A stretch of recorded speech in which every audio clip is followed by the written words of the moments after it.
साम्राज्य न्यूज, सामान्यांचा असामान्य आवाज. रेशन कार्ड धारकांसाठी एक महत्त्वाची अपडेट आहे.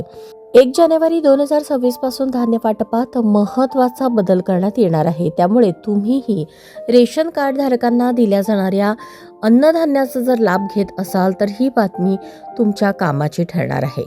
पुरवठा विभागाने अलीकडेच राष्ट्रीय अन्न सुरक्षा अधिनियम 2013 अंतर्गत अंत्योदय अन्न योजना आणि प्राधान्य कुटुंब लाभार्थी योजना या दोन्ही योजनातील लाभार्थ्यांना दिला जाणारा रास्त दर धान्याच्या मासिक नियतन प्रमाणात महत्त्वपूर्ण बदल केले आहेत.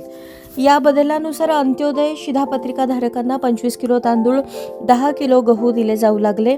तसेच प्राधान्य कुटुंब लाभार्थ्यांना प्रति सदस्य 4 किलो तांदूळ, 1 किलो गहू या पद्धतीने धान्य वाटप सुरू झाले. गव्हाचा स्टॉक कमी असल्याने कदाचित शासनाने हा निर्णय घेतला असावा. मात्र आता पुन्हा एकदा पुरवठा विभागाने गव्हाची मर्यादा वाढवण्याचा निर्णय घेतला आहे. या निर्णयानुसार 1 जानेवारी 2026 पासून नव्या निर्णयाची अंमलबजावणी होणार आहे. डिसेंबर महिन्यात जे धान्य वाटप होईल त्यात अंत्योदय रेशन कार्ड धारकांना 25 किलो तांदूळ, 10 किलो गहू मिळणार आहे.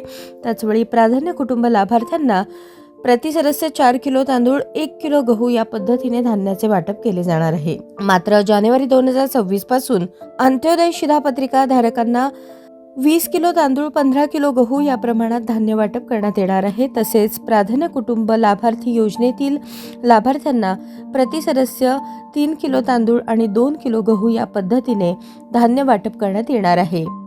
आधी जे प्रमाण होतं तेच प्रमाण आता जानेवारी महिन्यापासून लागू होईल. अन्न व नागरी पुरवठा विभागाने या संदर्भात माहिती दिली आहे. आता नव्या वर्षापासून पूर्वीचे जुने नियतन प्रमाण लागू करण्यात येणार आहे. तांदळाचे प्रमाण वाढवून गव्हाचे प्रमाण कमी करण्याचा निर्णय घेण्याचे महत्त्वाचे कारण म्हणजे केंद्र व राज्य पातळीवर पुरवठा सुलभ करणे हा होता. मात्र आता धान्य नियतनात हा बदल होणार असून लाभार्थ्यांनी या बदलाची नोंद घ्यावी असे आवाहन प्रशासनाकडून करण्यात आले आहे.